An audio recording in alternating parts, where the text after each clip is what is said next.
हजरत मुबारक एक बहुत प्यारा नाम है। हजरत मुबारक हजरत अब्दुल्ला इब्ने मुबारक के वालिद माजिद हैं। ये एक तुर्की ताजिर के मुलाजिम थे। बाग की निगरानी अल्लाह अकबर आपके फराइज में शामिल थी। हजरत मुबारक उस तुर्की ताजिर के बाग की रखवाली करते थे। अनारों का उसका बाग था। एक दिन तुर्की ताजिर अपने बाग में मेहमानों के साथ सैरो तफरी के वास्ते आया।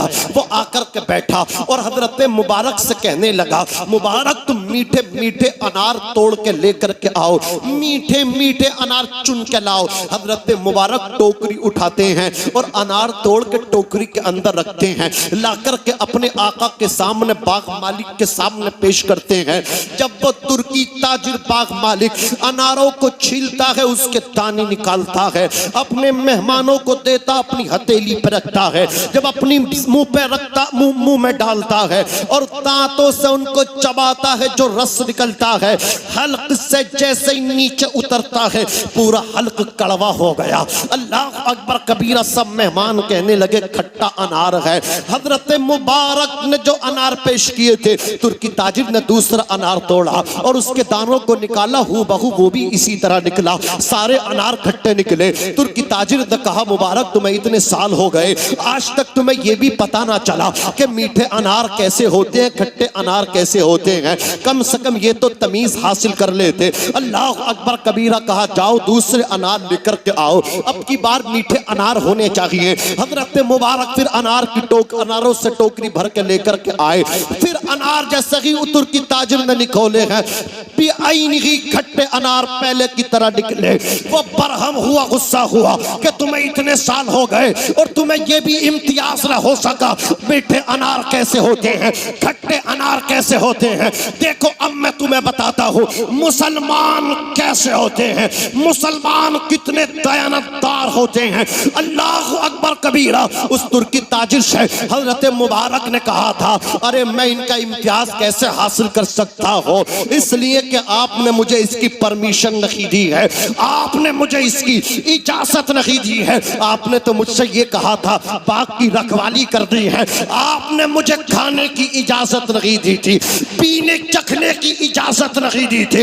इतना सुनना था। तुर्की ताजिर बड़ा मुतासिर हुआ, हाथ पकड़ा, कहा, इतना नेक मेरा अल्लाह अकबर मुलाजिम है, उसकी जगह बाग की रखवाली नहीं है, वो मेरे दस्तरखान पे बैठ के मेरे साथ खाना खाएगा। वो लेकर के अपने घर में आया, खाने बनाए गए, दस्तरखान पे रखे गए। तुर्की ताजिर हजरत मुबारक के साथ बैठा, खाना खा के हाथ पकड़ के बोला, ए मुबारक तू बड़ा नेक है, ए मुबारक तू बड़ा दयानतदार है, मुबारक मेरा एक मसला है, उसको हल कर दीजिए। का क्या मसला है मालिक आपका? तो तुर्की ताजिर ने कहा था, मेरी बिटिया जवान है, मैं उसके लिए मौजू रिश्ते का मुतलाशी हूँ, मौजू लड़का चाहता हूँ, लेकिन मुझे लड़का सही नहीं मिल रहा है। का क्या मतलब, क्या चाहते हो? तो तुर्की ताजिर ने कहा था, मेरा कोई बेटा नहीं है, अकेली बेटी है, मुझे जो लड़का मिलेगा वो मेरा दामाद ही नहीं बल्कि मेरा बेटा बन जाएगा और इस प्रॉपर्टी का मालिक भी वो बन जाएगा, इस बाग का मालिक भी वो बन जाएगा। का क्या कहना चाहते हो? तो तुर्की ताजिर ने कहा था, ए मुबारक तू मुझे ये बता, मुसलमानों को अपनी बेटियों के लिए कैसे दामाद तलाश करने चाहिए? खुदा तुम्हें तौफीक दे, तुम भी जाया करो अपने उलमा के पास और जाकर के पूछा करो, हजरत बेटी जवान है, कितने साल में शादी करना मुनासिब है, हजरत बेटी जवान है, अब मैं कैसा लड़का तलाश करूं, कैसा दामाद तलाश करूं? लेकिन तुम नहीं पूछोगे अपने दीन के रहनुमाओं से, अपने उलमा से। अल्लाह अकबर कबीरा।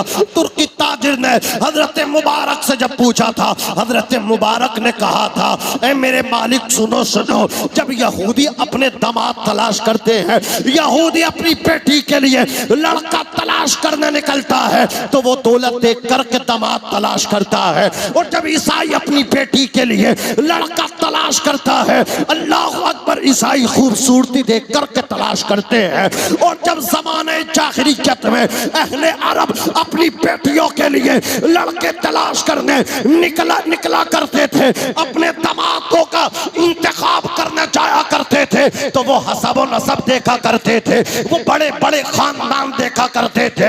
लेकिन इस्लाम ने इस बात पे जोर नहीं दिया। मदीने वाले आका फरमाते हैं, नबियों के इमाम फरमाते हैं, अल्लाह के हबीब फरमाते हैं, रहमतुल लिल आलमीन फरमाते हैं, ताहा व यासीन फरमाते हैं, बशीर व नज़ीर आका फरमाते हैं, ऐ मेरे उम्मती, जब तू अपनी बेटी के लिए लड़के का इंतखाब करने निकले तो खूबसूरती मत देखना, दौलत मत देखना, हसब व नसब मत देखना, दीनदारी देखना, दीनदारी। इसलिए कि अगर खूबसूरती की बुनियाद पे किसी की लड़की का हाथ पकड़ के लाएगा, कामयाबी नहीं मिलेगी। मालदारी की बुनियाद पर लाएगा, कामयाबी नहीं मिलेगी। बड़े खानदान की बुनियाद पे बेटे के लिए लड़की लेकर के आएगा, कामयाबी नहीं मिलेगी। लेकिन हाँ, अगर तो दीनदारी की बुनियाद पे किसी की बेटी का हाथ पकड़ के अपने घर की बहु इज्जत के साथ बना के लेकर के आएगा, मेरे नबी फरमाते हैं, फसफर बिज़ाति दीन, तुम दीनदार से शादी करो, अल्लाह तुम्हें कामयाब कर देगा। नारे तकबीर, नारे रिसालत, मसलके आला हजरत उलमाए अहले सुन्नत हजरत अल्लामा मुफ्ती नाज़िम मंजरी साहिब क़िबला, नारे तकबीर। बेशक बेशक, सुभान अल्लाह। शादी करो, शादी और मालदार हो जाओ। हुजूर फरमा रहे हैं, शादी करो मालदार हो जाओ, और शादी करो आज गरीब हो जाओ। गरीब टेंट वाला अलग पीछा कर रहा है, घोड़े वाला अलग पीछा कर रहा है, जो फूल वाले माला डालना आए थे वो अलग ढूंढ रहे। एक दिन का राजा अब सालों कर्जों में चला गया। जी बेशक, शान नहीं घटनी चाहिए। अभी संभल में 25 घोड़े मंगाए पार से, गंगा पार से। मैं यार आज क्या मामला है, कोई नेता आ रहा है? बोले नेता नहीं, आज एक बारात चल रही है, 25 घोड़े।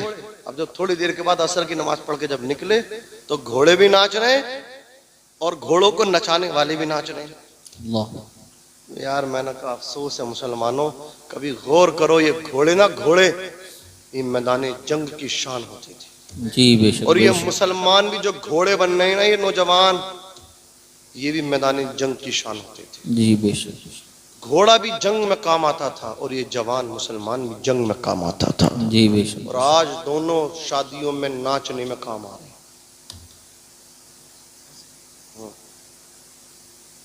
वो अगर 25 गाड़ी लेकर के गया स्कॉर्पियो, 24 नहीं हो सकती, हाँ 30 ही लेके जाऊंगा।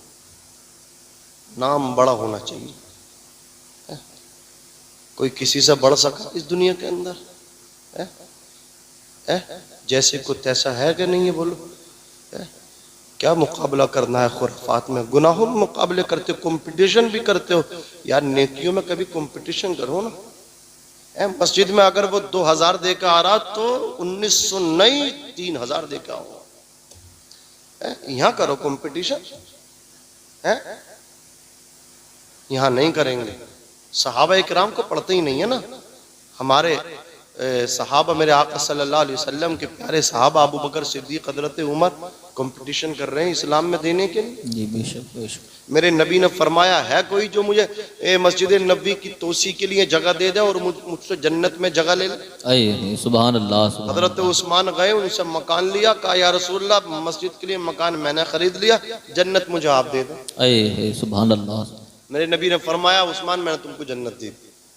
मेरे नबी फरमाते फुला कुआं अगर कोई मुझे खरीद के दे दे तो मुझसे जन्नत ले ले। उस्मान गनी यहूदी से जाके बोले बेचेगा? 10,000 या 30,000 दिरहम के अंदर उस्मान गनी ने वो कुआं खरीदा। पानी मीठा था, वो मुसलमानों को पैसों से देता था, मालदार पी लिया करते थे, गरीबों को नहीं मिलता था, वो बेचारे खारी नमकीन पानी पीते थे। उस्मान गनी ने सबके लिए वो कुआं खरीदा, वक्फ कर दिया। मेरे नबी से कहा या रसूलल्लाह कुआं तो मैंने खरीद लिया। फरमाया तो जन्नत मुझसे ले लो। मैंने बेशक बेशक सुभान। जन्नत वो मिला खरीदा करते थे मेरे नबी से। आज कोई जन्नत खरीदना तैयार नहीं।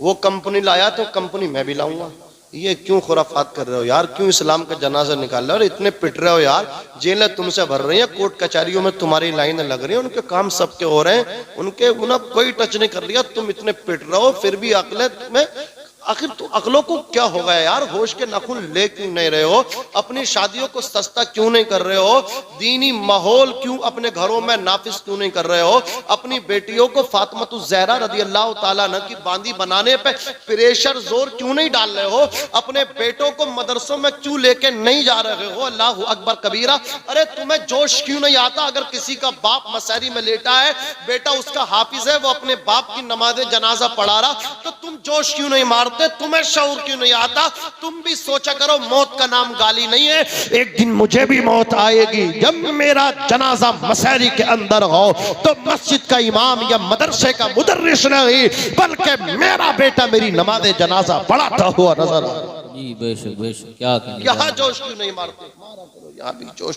अल्लाह रब्बुल इज्जत कहने सुनने से ज्यादा अमल करने की तौफीक रफीक अता फरमाए। खुदारा